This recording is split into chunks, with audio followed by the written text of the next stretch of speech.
He is the author of Beyond Neutral, Quilts Inspired by Nature's Elements.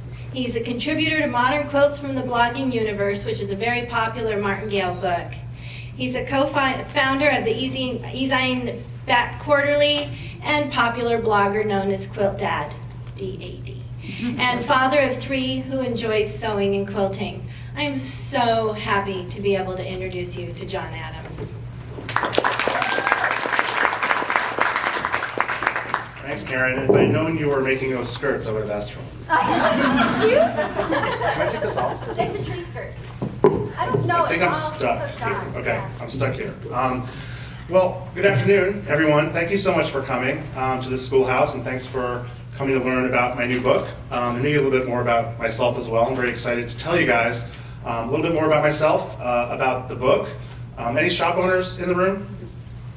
Great. I also want to talk about why I really, truly do think this is a great book for you guys to carry in your shops. There's a couple of reasons why I feel it would be a really good fit for shop owners. So what I thought I'd do, if it's okay with you, is tell you a little bit about myself first, my journey and how I got to be standing here today, tell you a little bit about my book, and then show off some quilts. We brought many of the quilts that are featured in the book, and then hopefully have a few minutes for questions and answers. Does that sound good? Thumbs up? Yeah. Great. But if you have questions, let me know anytime throughout. I don't want this to be overly formal. You don't have to wait till the end for questions. I'm happy to answer any throughout. So a little bit more about me, and thank you for the introduction, Karen. She told you kind of the basics.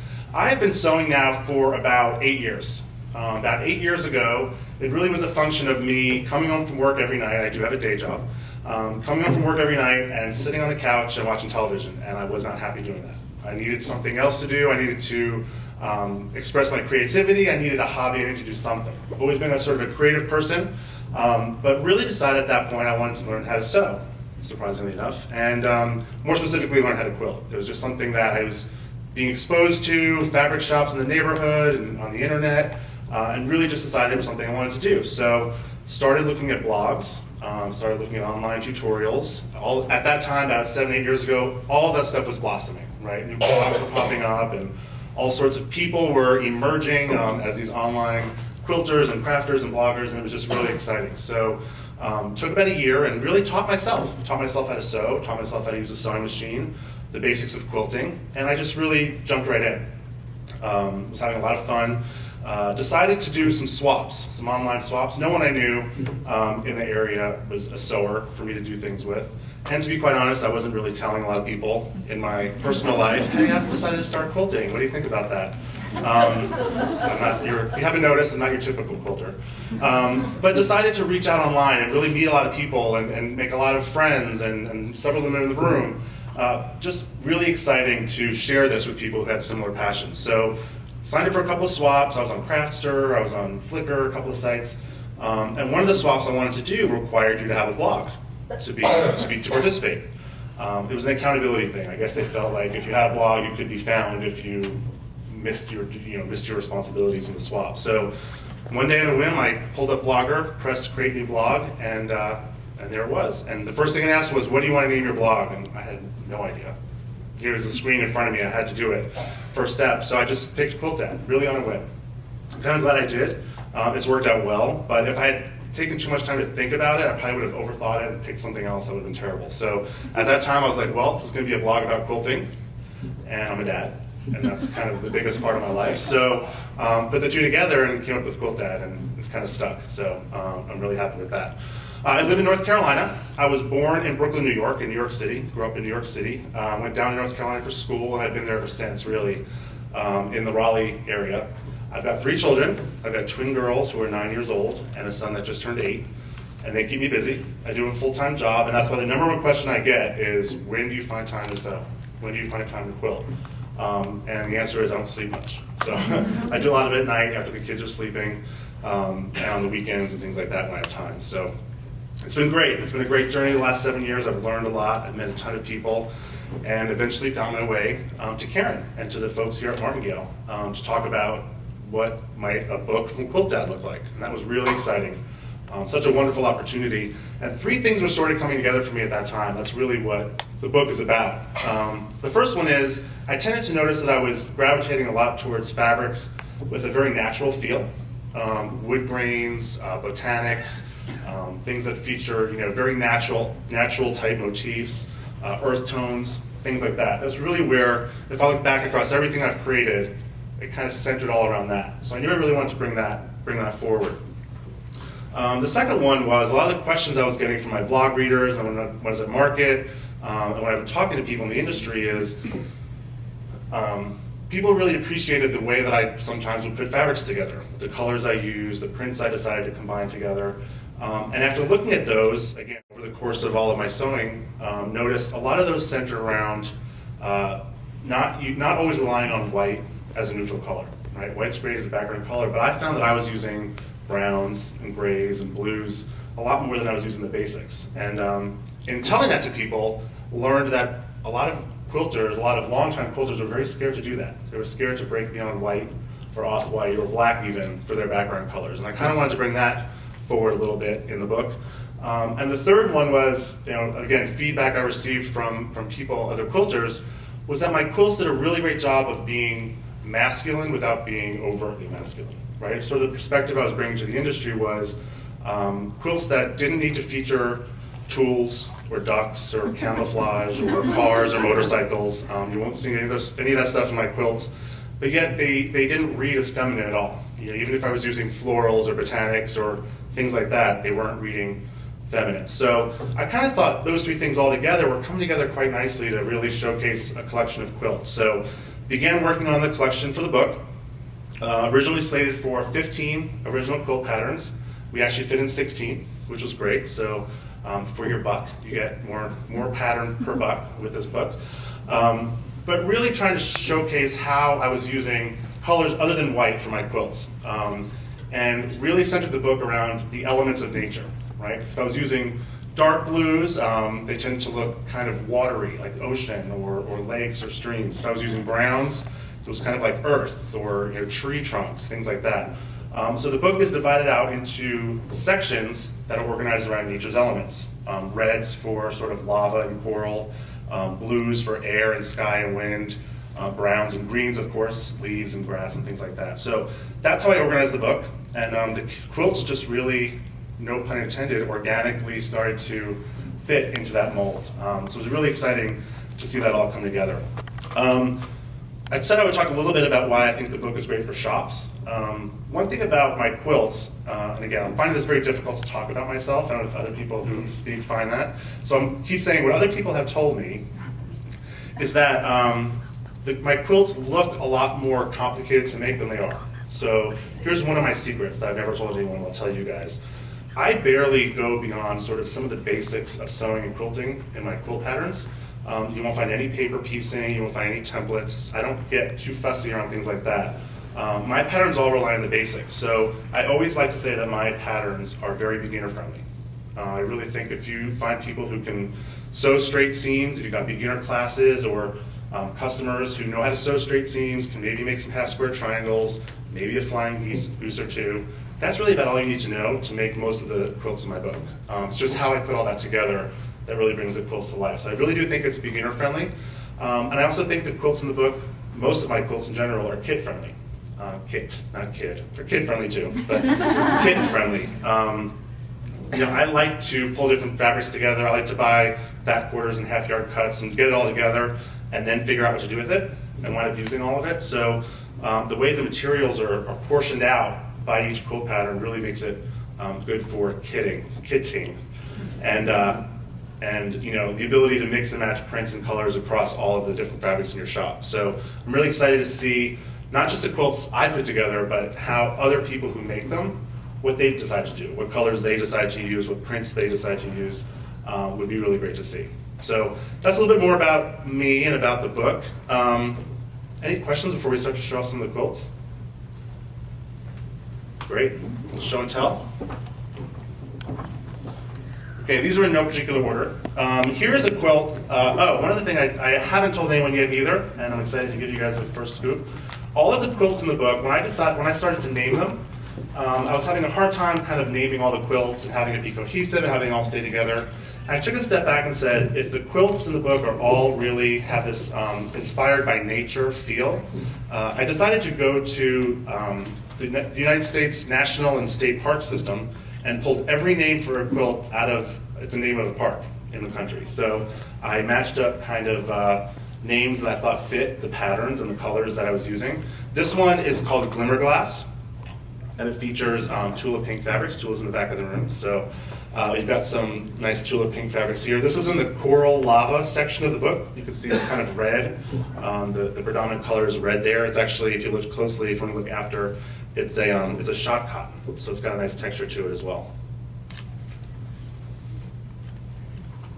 I love the back of that one too. I was going to say, the back on this, I just love this fabric.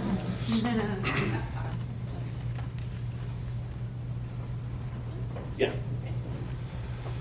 Here's another one that where really it's the combination of fabrics that I feel brings out that natural masculine tone for the quilt. It's lots of, we've got some birds and some florals in there, so it's not necessarily staying away from those prints, but it's using the way that reads a little more masculine. And here, this one is from the grass and leaf portion of the book, because obviously it's using green as the background color.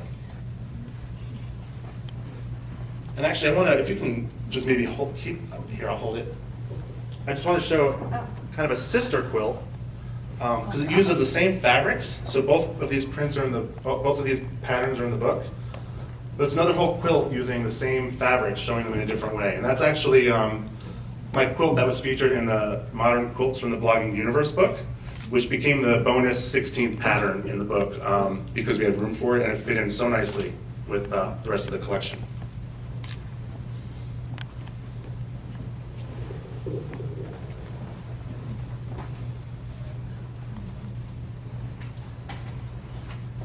The other nice thing about John's quilts, unless you're trying to hold them up, is that they're big. I'm a big guy, what can I say? Normal throw-size quilts barely cover my feet. Okay, so here's another one. Again, very easy to make, great for kits. You know, all this does is takes a single solid, and it could be any of the solids in the book, and inserts it into really what's a basic patchwork quilt. Gives a little more interest there just by adding these rails of a solid color throughout. I was actually just going to bring that up. Another thing, if anyone in the room familiar with Angela Walters' long arm, she did every quilt in the book. So yeah, all of the quilting was done by Angela.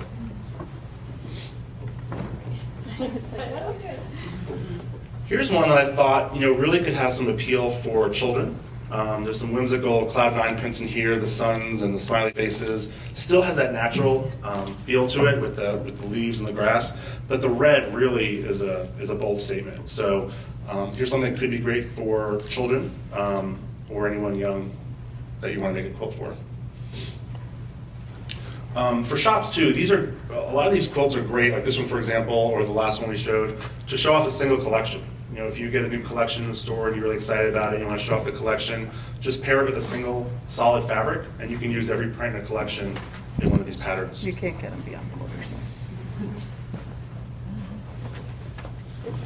This one's fun. Yeah, this one's called Katmai, which is a state park name. Obviously, starting with the brown is a nice choice for a quilt in the book. It's got some bears and some birds and some things in there. This one started out with me trying to do more of a traditional block, a traditional quilt block, and I started with graph paper and sketching it out.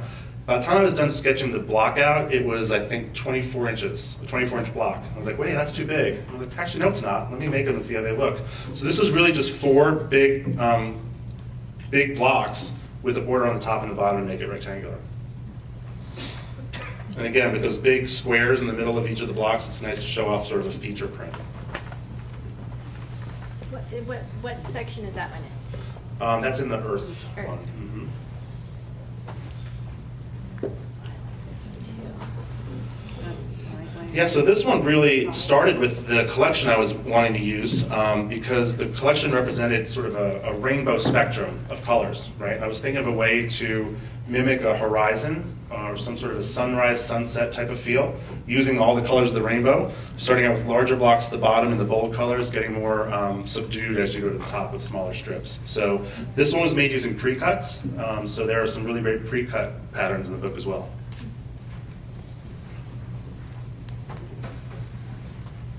What section is that one in? I think it's ocean, it's the dark blue. And the quilts fell into the sections really just based on the background color I was using. You know, it looks like a sky quilt, but sky was really for light blues. Oceans were for dark blues, so that's in the water one. This one's fun, and Brenda's here. I don't know if Brenda you remember, but I bought a fat quarter bundle from Brenda's shop. I thought she had put together such a fun, eclectic mix of prints. There's some birds and some sheep in here, and some of Tula's meteors in there. Some text prints. I just thought it was such a fun collection that didn't seem like it would ever go together, but really did in a fun way. And this is a kind of a 2-block quilt. There's sort of a 3-strip block is one, and then the window block is the other. Just the alternating placement of them makes it seem a little more complicated than that.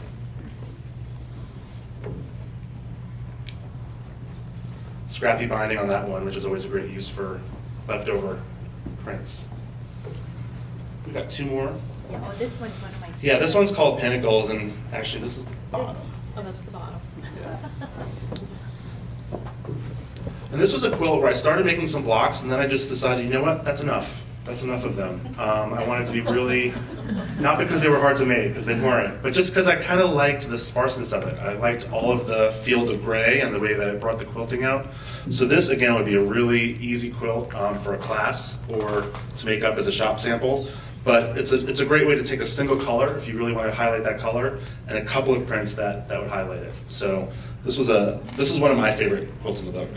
What's your first quilt? I'm sorry? What's your first quilt? My first favorite? Do you have children? It's like asking who's your favorite kid. Exactly. They're all my favorites. Yeah. Your first one. And then this one is called Triton Cove, and this is definitely in the water section of the book. It highlights, I made it using my long hoarded, long collected Tulip Pink Neptune fabrics. But a couple of just varying sized arrow type motifs. I really wanted it to look like buoys or deep sea charges, something like that. And with the big placement of the blocks, again, if you have a print with a large scale or something you want to really show off, this quilt does that nicely. This also, if you wanted to look when you afterward, I found a really nice shot cotton, woven cotton here that pulls out many of the colors in the prints. I love that find that I had in the shop one day when I was looking at it. And I think that's all of them, right? Yep. I know we're missing a couple because you have. I've gotten a lot of questions about the cover quilt. This one here, if you guys have seen the cover of the book yet or saw it in the handout, this cover quilt is actually hanging in the Martingale booth. So if you want to see that one, you can see it hanging in the booth. I just couldn't be more pleased with the way the book turned out, and the photography is so much a part of that. We worked with a wonderful photographer who took all the quilts out in the Pacific Northwest and found spots on the beaches and the woods and the forest. And when I saw the photos the first time back, it was such a great feeling because the photographer really nailed the look I was going for. So there aren't any pictures of people holding quilts or quilts on beds in this book. They're all just sort of aspirationally shot out in nature, which is really what I was going for. But yeah, there's just a fun, eclectic grouping of prints here I pulled together from across the Fat Quarter shop, all the different collections. It's obviously got a natural feel to it. There's no solids in here, so really it's up to the quilter to decide what solid to use with these prints. But it's a great prize, and thank you guys so much from the Fat Quarter shop. I appreciate it.